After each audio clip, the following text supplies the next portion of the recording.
মতুয়াদের কাছে পেতে ঠাকুরবাড়িতে পুজো দিলেন বনগাঁ লোকসভা কেন্দ্রের নির্দল প্রার্থী সুমিতা পোদ্দার। শুক্রবার গাইঘাটার ঠাকুরনগর ঠাকুরবাড়িতে পুজো দিলেন বনগাঁ লোকসভা কেন্দ্রের নির্দল প্রার্থী সুমিতা পোদ্দার। শ্রী শ্রী শান্তি হরিচাঁদ গুরুচাঁদ মতুয়া ফাউন্ডেশনের পক্ষ থেকে এবার তিনি বনগাঁ লোকসভা কেন্দ্রের নির্দল প্রার্থী হয়ে ভোটে লড়বেন। এদিন তিনি মতুয়া ভক্তদের নিয়ে মিছিল করে ঠাকুরবাড়ি এসে হরিচাঁদ গুরুচাঁদ ঠাকুরের মন্দিরে পুজো দেন। পরবর্তীতে তিনি ঠাকুরবাড়ির বিভিন্ন মন্দিরে পুজো দিয়ে বলেন মতুয়াদের অগ্রগতির জন্য তার ভোটে দাঁড়ানো এবং ঠাকুরবাড়ির রাজনীতি নিয়ে আক্রমণ জানিয়ে তিনি বলেন ঠাকুরবাড়িতে যারা রাজনীতি করছে তারা ব্যক্তি স্বার্থের রাজনীতি করছে।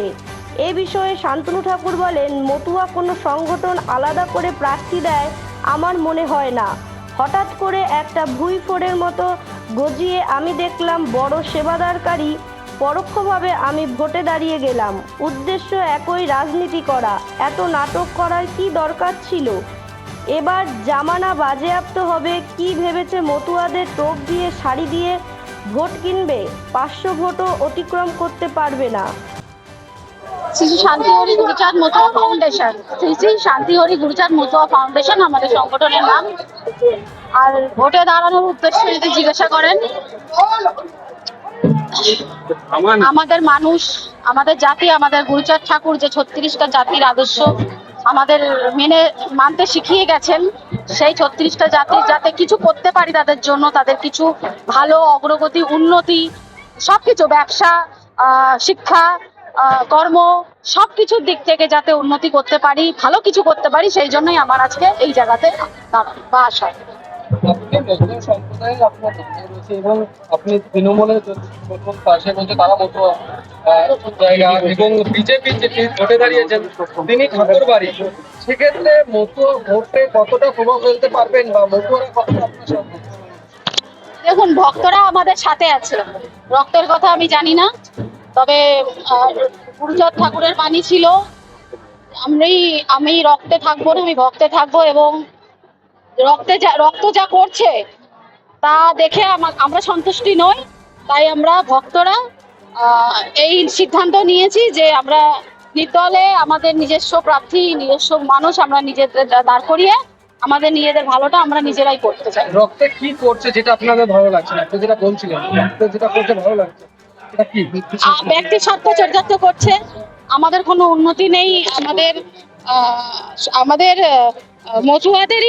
মতুয়াদেরই কোনো উন্নতি নেই। বাকি 36 জাতের কথা তো বাদই দিলাম, আমাদের মতুয়াদেরই কোনো উন্নতি নেই। তৃণমূল এবং বিজেপি তারা সবাই বলছে তো মতুয়াদের জন্য তারা অনেক উন্নয়ন করেছে। দেখুন, কথাটা হচ্ছে আমি একটা ধর্মস্থানে দাঁড়িয়ে আছি, আমাদের আরাধ্য দেবতার মন্দিরে, সেখানে দাঁড়িয়ে কোনো রাজনৈতিক কথাবার্তা আমি বলতে চাই না। আপনারা যদি আমাদের ধর্ম সম্বন্ধে, আমাদের কষ্টের কথা আমরা অবশ্যই বলতে পারি, আমাদের ঠাকুরের সম্বন্ধে বলতে পারি, রাজনৈতিক সম্বন্ধে কোনো কথা আমাকে জিজ্ঞাসা করবেন না, আমি বলতে। যেহেতু মতুয়া বাড়ি থেকে একজন ক্যান্ডিডেট হয়েছে, আপনারা বলছেন আপনারাও মতুয়া, সেখানে দাঁড়িয়ে আপনাদের আবার দাঁড়ানোর প্রয়োজন বোধ হলো কেন? ওই যে বললাম, এক কথা বারবার বলতে তো ভালো লাগে না, যে আমাদের কোনো উন্নতি আমরা পাইনি, ব্যক্তি স্বার্থ চরিতার্থ হচ্ছে সবকিছু, তার জন্য আমরা আজকে এই রাস্তায় নামতে বাধ্য হয়েছি। এবারে লোকসভা নির্বাচনের আগ মুহূর্তে সিএ এর একটা বিজ্ঞপ্তি জারি হয়েছে। অবশ্যই কি বলবেন এই সিএ এর বিজ্ঞপ্তি? আমার দেখেননি আপনারা, আমরা তো এই নিয়ে প্রভাব পড়বে মতুয়ারা কি? অবশ্যই প্রভাব তো করা উচিত। কি পজিটিভ না নেগেটিভ? আমার তো মনে হয় নেগেটিভই পড়া উচিত। কেন কি, যেটা বিজেপির তরফ থেকে যেটা বার করেছে সেটা তো আমাদের পরে নয়, আমাদের জাতির পরে নয়, ওটা এগেনস্ট। আমরা এরকম কিছু, আমরা তো বারবার আন্দোলন করেছি, আপনারা নিশ্চয়ই দেখেছেন যে আমরা এই আইন মানছি না। অবশ্যই আমাদের সেই কথা দেওয়া হয়েছিল যে আমাদের নিঃস্বার্থ নাগরিক। আপনাদের ব্যানারেই তো গাইঘাটা এবং বিভিন্ন দেখুন, মন্দিরের মধ্যে বেশি এর থেকে বলা ঠিক না, ক্ষমা করুন প্লিজ, ক্ষমা করুন।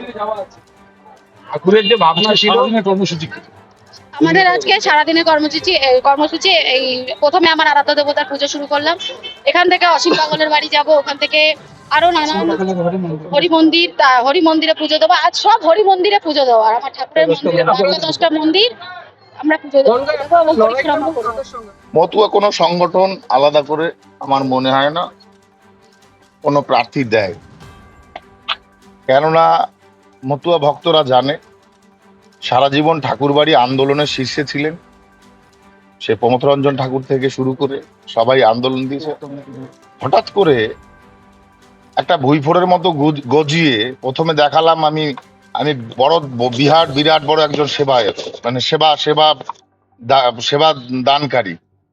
ঠিক পরোক্ষে আমি ভোটে দাঁড়িয়ে গেলাম। উদ্দেশ্য তো একই, রাজনীতি করা। এত নাটক করার কি দরকার ছিল?